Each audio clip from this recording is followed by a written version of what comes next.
Capítulo 17. Peldaños de Terrelfen, Reino Inferior. Las palas excavadoras se alzaron con una carga hacia las nubes de la tormenta, camino de los depósitos de Drevlin.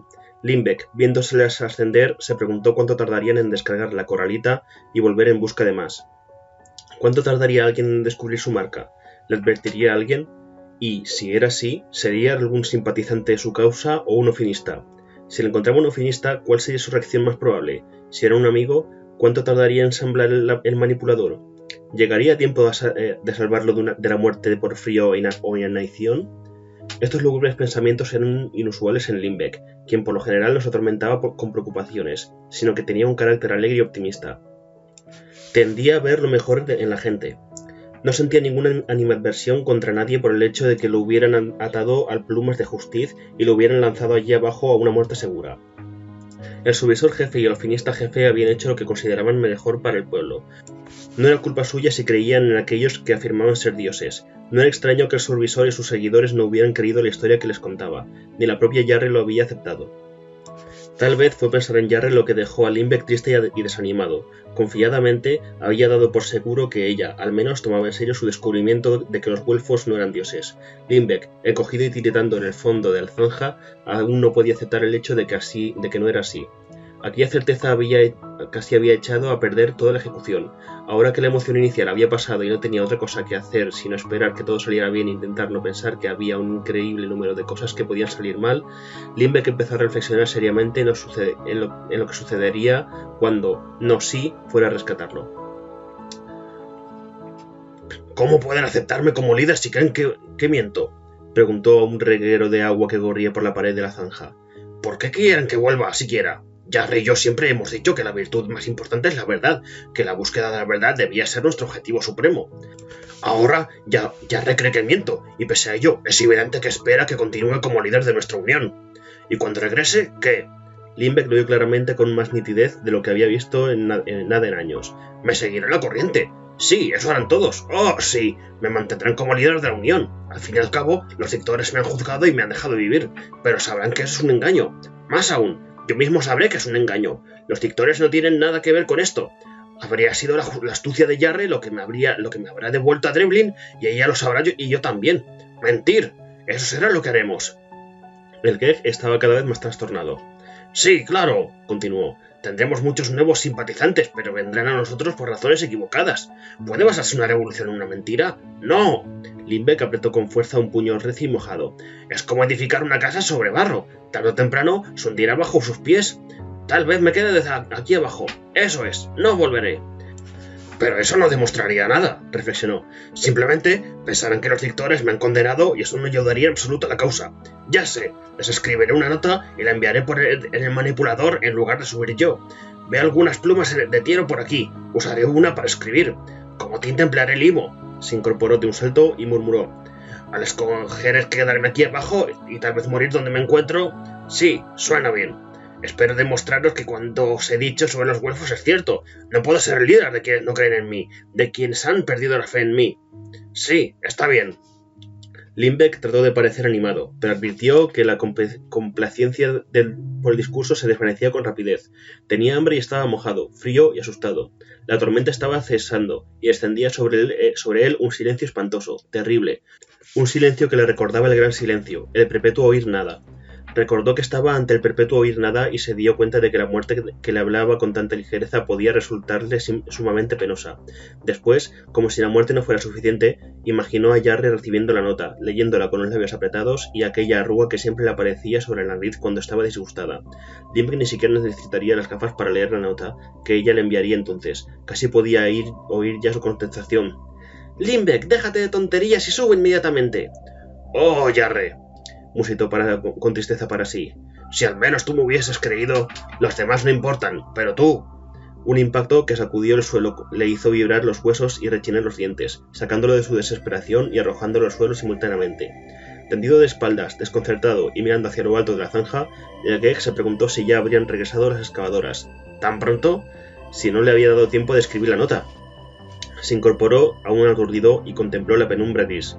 La tormenta había amainado, seguía cayendo una lluvia fina y había niebla, pero habían cesado los truenos, los relámpagos y el granizo. No divisó las zarpas descendiendo, pero lo cierto es que no podía distinguir una mano delante de la cara. Buscó las gafas en el bolsillo, se las puso y volvió a observar el cielo. Entrecerrando los ojos, creyó observar una serie de borrosos globos que se materializaban entre las nubes, pero si se trataba de excavadoras, se encontraban a una buena altura todavía, y, a menos que alguna hubiera descendido prematuramente o se hubiera estrellado, lo cual parecía imposible ya que la tumbachumpa rara vez permitía que se produjeran accidentes de este tipo, las palas mecánicas no podían haber sido la causa de aquel ruido sordo. ¿Cuál era entonces? Limbeck se apresuró a escalar las paredes de la zanja. Se sentía más animado. Ahora tenía un qué y un por qué para investigar.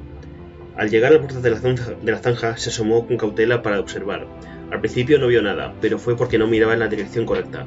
Cuando volvió la cabeza, reprimió una exclamación, maravillado. Una luz brillante, que irradiaba más colores de los que Limbeck había imaginado nunca que existieran en su mundo gris y metálico, surgía de un agujero gigantesco a no más de 20 pasos de él. Sin detenerse, a pesar de que la luz podía ser peligrosa o que cualquiera que fuera el objeto o ser que había causado el tremendo golpe pudiera resultarle fatal, o que las excavadoras podían estar descendiendo lenta e inexorablemente, Limbeck se encaramó sobre el borde de la zanja y corrió hacia la luz todo lo deprisa que sus piernas cortas y gruesas podían trasladar su cuerpo rechoncho. Numerosos obstáculos le impedían el paso. La superficie de la pequeña isla estaba salpicada de hoyos producidos por las zarpas excavadoras y Limbeck tuvo que evitarlos, así como los montones de coralita suelta caídos de las palas cuando éstas transportaban la roca hacia arriba. Abrirse camino entre tantos impedimentos le llevó cierto tiempo, además de unas energías considerables. Cuando por fin alcanzó la luz, estaba jadeante, tanto por el esfuerzo físico al que no estaba acostumbrado como por la expectación que sentía, porque, al llegar a las proximidades, Limbeck advirtió que los colores de la luz formaban claramente dibujos y formas. Abstraído por las hermosas imágenes que observaba en la luz, Limbeck trastabilló casi ciega sobre el suelo rocoso y se salvó de caer de cabeza en el hoyo al tropezar con un saliente de coralita y caer de cara junto al borde del agujero. Tembloroso, se llevó la mano al bolsillo para comprobar si se le habían roto las gafas. No las encontró en su sitio. Al cabo de un terrible momento de pánico, recordó que las llevaba puestas. Avanzando a rastras, observó con admiración el fondo del hoyo. Al principio, solo distinguió una luminosidad brillante, multicolor y un perpetuo cambio. Después, los colores se aglutinaron en diversas formas y combinaciones. Las imágenes luminosas eran verdaderamente fascinantes y Limbeck las contempló con cauteloso asombro. Mientras observaba aquel carrusel de luces en constante cambio, la parte de su mente que siempre andaba interrumpiendo sus pensamientos maravillosos y trascendentales con cuestiones mundanas como «¡Ten cuidado de no tropezar con esa puerta! ¡La sartén está caliente!» o «¿Por qué no fuiste antes de que nos marcháramos?», le dijo ahora en tono apremiante. «¡Las zarpas excavadoras están bajando!». Limbeck, concentrado con las imágenes, no hizo caso. Comprendió que estaba viendo un mundo, no el suyo, sino un mundo ajeno. Era el lugar de una belleza increíble que le recordó algunas de las imágenes que había visto en los libros de los güelfos, así aunque no era el mismo. El cielo no era gris, sino de un azul luminoso, claro e inmenso, salpicado apenas de unas cuantas nubecillas blancas. La vegetación abundaba por todas partes, y no solo en las macetas caseras. Vio espléndidas construcciones de líneas fantásticas, vio amplios paseos y avenidas y vio gentes que hubieran podido ser geeks, solo que eran altos y delgados y con los brazos y las piernas más esbeltos. ¿De veras lo había visto? Limbeck parpadeó y observó la luz. Estaba empezando a descomponerse en pedazos. Las imágenes se desfiguraban. Limbeck deseaba que reaparecieran aquellas gentes. Desde luego, no había visto nunca a nadie, ni siquiera a los güelfos, que se pareciera a lo que había creído distinguir en la fracción de segundo antes de que la luz se apagara con un parpadeo, volviera a ponerse en marcha al instante y pasara a otra imagen. Limbeck, con los ojos escocidos y doloridos pero deseosos de sacar algún sentido a las imágenes parpadeantes, se arrastró sobre el borde del hoyo hasta localizar la fuente de la luz. Este irradiaba de un objeto situado en el fondo. «¿Ha sido eso lo que ha producido el impacto?», murmuró Limbeck, protegiéndose los ojos con una mano y observando el objeto con interés. «Ha caído del cielo, igual que yo. ¿Es una parte de la tumbachumpa? Si lo es, ¿por qué ha caído? ¿Por qué me muestran estas imágenes?» ¿Por qué? ¿Por qué? ¿Por qué? Limbeck no podía soportar no saber las respuestas. Sin pensar en absoluto en el posible peligro, salvó el borde del hoyo y se deslizó por la pendiente. Cuanto más se acercaba al objeto, mejor podía verlo. La luz que surgía de él se difundía hacia arriba y desde su nueva posición resultaba menos brillante y cegador. Al principio, el geek quedó decepcionado. «¡Pero si no es más que un pedazo de coralita!», exclamó, levantando unos fragmentos de roca que se había desprendido. Aunque, desde luego, es la pieza de coralita más grande que he visto nunca, pues es mayor que mi casa. Y, por otra parte, jamás he oído hablar de un trozo de coralita que cayera del cielo. Bajó deslizándose un poco más, desplazando pequeños guijarros de roca que resbalaron debajo de él y cayeron dando tumbos por la pendiente del cráter. Lindbergh contuvo un aliento. Complacido, asombrado y pasmado, acalló al instante la advertencia mental que se estaba recordando. ¡Las zarpas excavadoras! ¡Las zarpas! La coralita era solo una cáscara, una envoltura externa. Se había agrietado probablemente en la caída y Lindbergh podía observar al interior. Al principio creyó que era parte de la tumbachumpa, pero luego pensó que no era así. Estaba hecho de metal, como la tumbachumpa, pero el cuerpo metálico de esta era liso e impoluto. El metal del objeto estaba cubierto con símbolos extraños y estrambóticos, y la luz cegadora surgía de las grietas abiertas en él. Y estas grietas eran también, o si le parecía a Lindbergh, la causa de que no pudiera ver la imagen completa. Si abriera un poco más las grietas, tal vez podría ver mejor. Esto es realmente emocionante. Se dejó caer hasta el fondo del cráter y corrió hacia el objeto metálico. Medía unas 4 veces su altura, y era grande como una casa, como bien había calculado desde el primer momento. Alargó resueltamente la mano y efectuó un rápido tamborileo sobre el metal con las yemas de los dedos.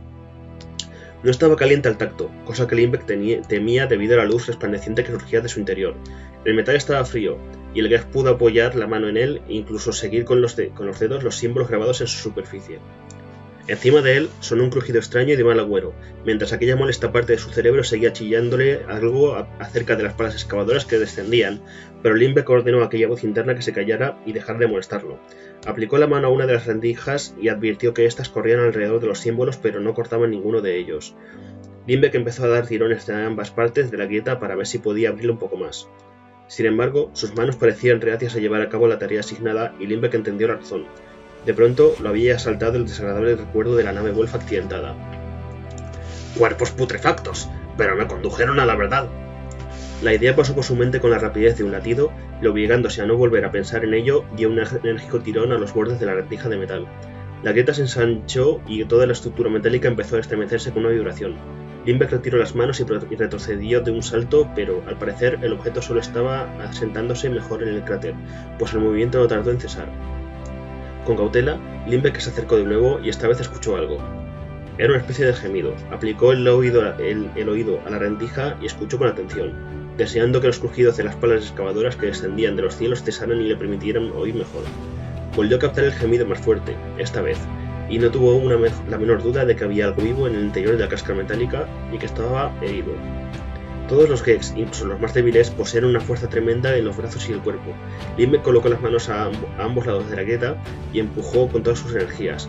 Aunque el metal se le clavó en la carne, las planchas se abrieron bajo la presión y tras un breve esfuerzo, el Geg pudo colarse por la rendija. Si fuera la luz, habría resultado más brillante.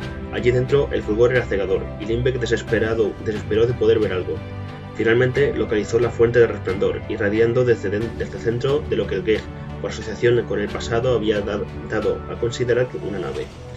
Los gemidos procedían de algún lugar a su derecha y Lindbergh, utilizando las manos como visera, consiguió evitar la mayor parte de la potente luz y escrutar la nave en busca del autor de aquellas muestras de dolor. De pronto, el corazón le dio un vuelco. ¡Un Guelfo! Fue su primer pensamiento. ¡Y está vivo! Lleno de excitación, se acuclilló junto a la figura y observó una gran mancha de sangre bajo la cabeza, pero ningún otro signo de heridas en el resto del cuerpo. También comprobó, con cierta decepción, que no se trataba de un Guelfo. Lindbergh solo había visto en una ocasión a un humano, y había sido en los grabados de los libros de la nave Wolfa. La criatura que ahora tenía ante él guardaba parecido con los humanos, aunque no era del todo como ellos. No obstante, una cosa era cierta. Aquel ser de gran estatura y cuerpo delgado y musculoso era sin duda uno de los presuntos dioses. En aquel instante, los alarmados avisos del cerebro de Lindbergh se hicieron tan insistentes que, a regañadientes, se vio obligado a prestarles atención. Echó un vistazo por la grieta del armazón de la nave y se encontró contemplando la boca abierta de una pala excavadora que se cernía directamente sobre su cabeza y ascendía a gran velocidad. Si se daba prisa, tendría el tiempo justo de escapar de la nave antes de que la zarpa cayera sobre ella. El dios que no lo era soltó un nuevo gemido. «¡Tengo que sacarte de aquí!», le dijo Lindbergh. Los Gegs son una raza de buen corazón, y no cabe duda de que Lindbergh actuó movido por consideraciones altruistas al poner en peligro su propia vida para salvar la de un dios. pero es preciso reconocer que lo movió también el pensamiento de que si volvía con un dios que no lo era, Jarre se vería obligado a aceptar su historia. Asió al dios por las muñecas y empezó a arrastrarlo por el suelo con la nave accidentada, cubierto de escombros, cuando notó, con un escalofrío, que las manos del herido lo agarraban a su vez. Sobresaltado, miró al dios. Los ojos de este estaban muy abiertos y lo observaban. Sus labios se movieron. ¿Qué? Con el estruendo de las excavadoras, Lindbergh no podía oírlo. ¡No hay tiempo!, añadió, alzando la cabeza. El dios dirigió la vista hacia arriba. En su rostro había una mueca de dolor, y Lindbergh se percató de que estaba realizando un esfuerzo supremo para conservar la conciencia. Pareció reconocer el peligro, pero esto no hizo sino ponerlo más frenético y apretó con fuerza las muñecas de Lindbergh. Las marcas le durarían semanas. ¡Mi perro!, musitó. Lindbergh observó al dios. ¿Había oído bien? Echó una rápida ojeada a la nave accidentada, y de pronto vio justo a los pies del dios a un animal atrapado bajo unas planchas de metal retorcido. Lindbergh lo contempló con un acelerado parpadeo, sorprendido de no haberlo visto antes. El perro lanzaba gañidos y se maneaba entre los hierros que lo presaban. No podía liberarse, pero no parecía estar herido, y era evidente que todos sus esfuerzos estaban concentrados en acercarse a su amo, pues no prestó la menor atención a Lindbergh. El Gex levantó la vista. La zarpa bajaba con una rapidez que a Lindbergh le resultó muy fastidiosa, teniendo en cuenta que la lentitud con la que habían descendido todas a la vez anterior. Enseguida volvió los ojos de nuevo hacia el dios y el perro. «¡Lo siento!», dijo con aire impotente. «¡No hay tiempo!». El dios, con los ojos fijos en el perro, intentó desasirse de las manos del Geg, pero el esfuerzo consumió sus últimas energías, pues, de pronto, sus brazos quedaron flácidos y la cabeza le cayó hacia atrás. El perro, viendo a su amo, gimoteó con más fuerza e incrementó los esfuerzos por liberarse. «¡Lo siento!», repitió Lindbergh, dirigiéndose al animal, que continuó sin prestarle atención. El Geg apretó los dientes, oyendo cada vez más de cerca el sonido de la zarpa, y arrastró el cuerpo del dios por el suelo ya lleno de escombros. Los esfuerzos del perro se hicieron frenéticos, y sus gemidos se convirtieron en aullidos, pero Lindbergh advirtió que solo era porque se llevaba a su amo y él no podía seguirlo. Con un nudo en la garganta que era a la vez de lástima por el animal atrapado y de miedo por sí mismo, Lindbergh tiró y arrastró y empujó el cuerpo del dios hasta alcanzar el fin de la brecha en la cubierta metálica. Con enorme esfuerzo logró pasar por ella al herido y de depositar el cuerpo exánime en el fondo del cráter, se arrojó al suelo junto a él en el instante en el que la pala excavadora golpeaba la nave de metal. Se produjo una explosión ensordecedora. La sacudida levantó a Lindbergh del suelo y lo volvió a arrojar contra él, dejándolo sin aliento. Una lluvia de fragmentos de coralita cayó sobre él y los afilados cantos se clavaron dolorosamente en el piel. Cuando la lluvia cesó, todo quedó en silencio. Aturdido, Lindbergh levantó la cabeza muy despacio. La zarpa colgaba inmóvil sobre el cráter, dañada sin duda por la explosión. Miró a su alrededor, para observar qué había sido de la nave, esperando encontrar un amasijo de restos retorcidos. Sin embargo, no había absolutamente nada. La explosión la había destruido. No, aquello no era del todo exacto, pues no se veía ningún fragmento metálico en el cráter. No quedaba resto alguno de la nave. Esta no solo había resultado destruida, sino que se había volatilizado como si nunca hubiera existido. Aún así, Lindbergh todavía tenía al dios para demostrarle a Jarre que no había perdido la razón. El dios se agitó y abrió los ojos. Con un gemido de dolor, movió la cabeza para mirar a su alrededor. «¡Perro!», murmuró con voz débil. Perro, ven aquí». Lindbergh volvió la vista a la coralita hecha añicos por la explosión y sacudió la cabeza, sintiéndose inexplicablemente culpable, pese a que sabía que no había tenido la menor oportunidad de rescatar al animal si quería salvar la vida de su amo. «¡Perro!», insistió el dios con una voz que parecía quebrada por el pánico. El Geg sintió una nueva punzada de dolor en el corazón y alargó la mano con la intención de procurar tranquilizarle al dios, pues temía que acabara causándole nuevas heridas. «¡Ah, perro!», musitó de nuevo el dios con un profundo suspiro de alivio y con la mirada fija en el lugar que había ocupado la nave. «¡Estás ahí! ¡Ven aquí! Vaya un viaje, ¿verdad, muchacho?». Lindbergh miró en aquella dirección, y allí estaba el perro, arrastrándose entre los fragmentos de roca, renqueante y apoyado solamente sobre tres patas. El animal avanzó hacia su amo. Con un alegre brillo en los ojos de las fauces abiertas, en lo que Lindbergh hubiera jurado que era una sonrisa de satisfacción, el perro lamió la mano de su amo herido. El dios, que no lo era, volvió a caer en la inconsciencia. El perro, con un gañido y una sacudida, se dejó caer a un lado, apoyó la cabeza sobre las patas y clavó sus inteligentes ojos en Lindbergh.